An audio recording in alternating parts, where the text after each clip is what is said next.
call this exhibit the struggle for power. We have a steam car, an electric car, and an early gasoline car. I'm going to talk about the advantages and the disadvantages of each and give you an idea of how we all ended up driving gasoline-powered cars. This is a 1903 Stanley. It was made in Mr. Elliott's bicycle factory by the Stanley brothers. And if you look at the chassis, the basic design of the chassis, the kingpins, the steering system, it's all very similar to its grandfather, the quadricycle.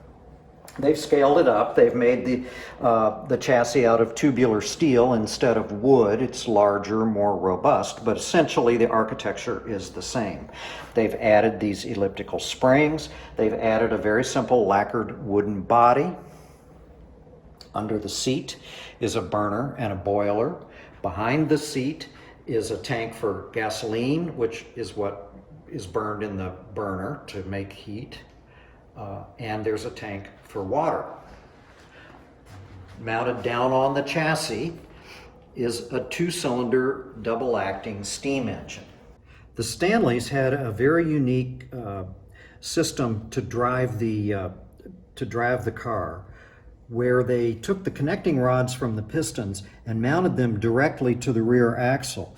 It allowed them to do this without having to use a chain or a drive shaft. That was a patented feature, and as far as I know, nobody else offered anything like that. And I believe all Stanley cars that they made up through 1924 utilized that system.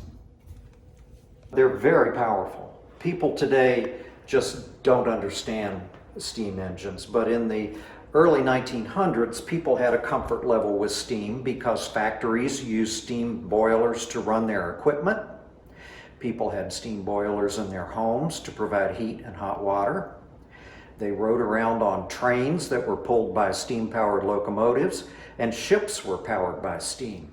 So the idea of putting a steam engine in a car was not foreign at all.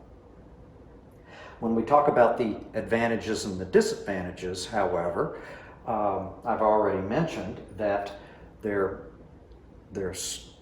simple mechanically, they're very smooth, relatively silent,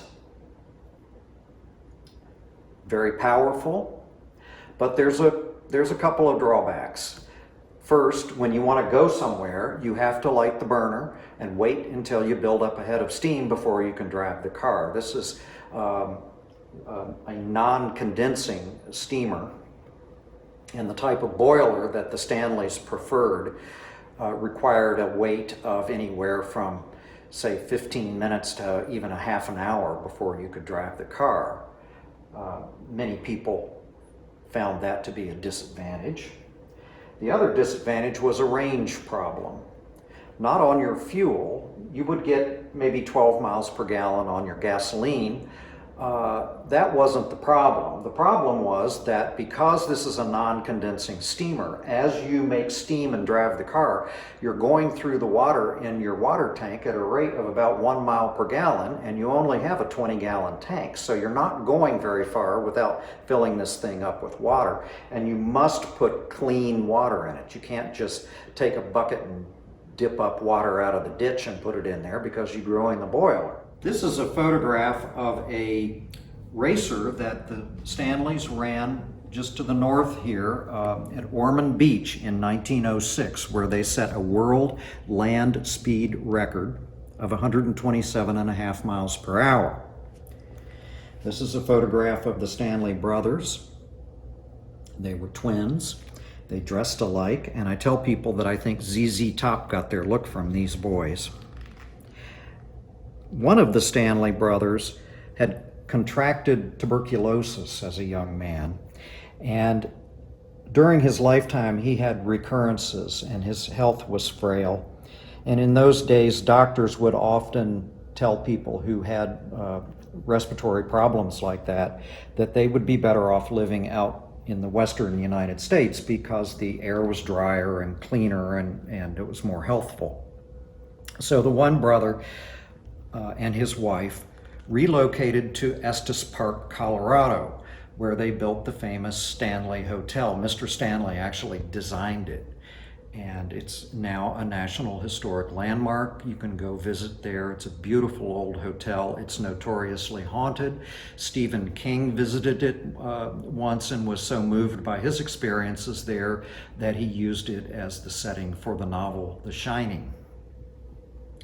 Having the one brother leave the company, though, took a lot of the energy out of the company, and gradually they failed to innovate, and gasoline engines caught up with them, surpassed them, and were available at lower cost. And the Stanleys went out of business in 1924, though they did build some very, very impressive automobiles before the company went out of business. I see Stanleys at vintage automobile shows from time to time. They're very quiet. You'll see a little puff of steam come off the engine. Very powerful. This car, for example, most people speculate that it will go about 25 miles an hour, but it's capable of going 85 miles an hour if it's in proper state of tune. Not with me hanging on the tiller, but apparently it is capable of doing that. It's designed to seat two people on this primary seat. You steer it with a tiller. This is an occasional seat for two extra passengers, and this lid folds out to create a footrest for your passengers. This car has been painted and freshened up for the museum, but it is otherwise in original condition. The upholstery on the seats was installed at the factory in 1903, and the mechanical systems on it are pretty much original. I did have a Stanley restorer evaluate the car recently.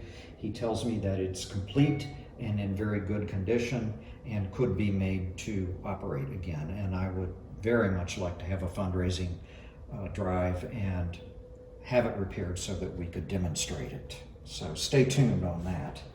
The tires on the car, many people ask me about these tires. They are pneumatic tires. They have air in them. They are this off-white color because they're made out of natural rubber, and natural rubber is white.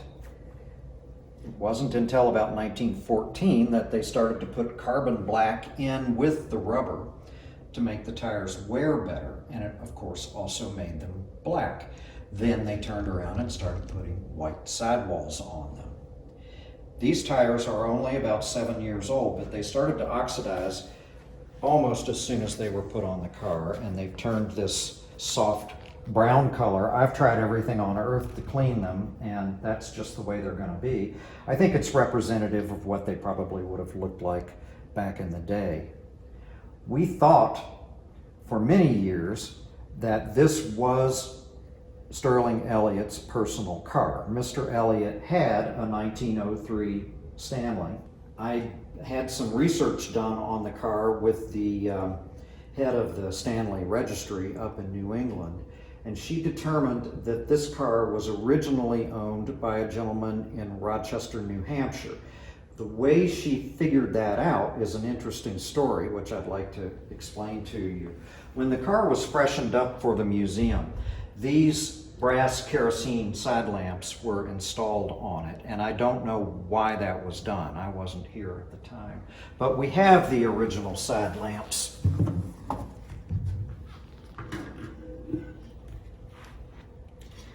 And you'll notice that the little window in the side has the number 24 on it. That was the registration number for the car. The gentleman in Rochester, New Hampshire, who owned the car, had the registration number 24. And it only had to be displayed on the car. It didn't have to be on a license plate in those days. So he chose to have the number etched in the side windows on these side lamps.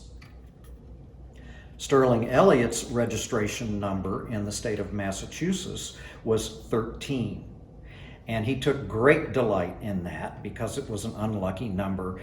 There was a story in the newspaper about how he screwed his license tag on the car with 13 screws, and he thought it was just hilarious. But anyway, we now know that this was not originally Mr. Elliott's car, and we are going to have these lamps restored and put them back on the car where they belong.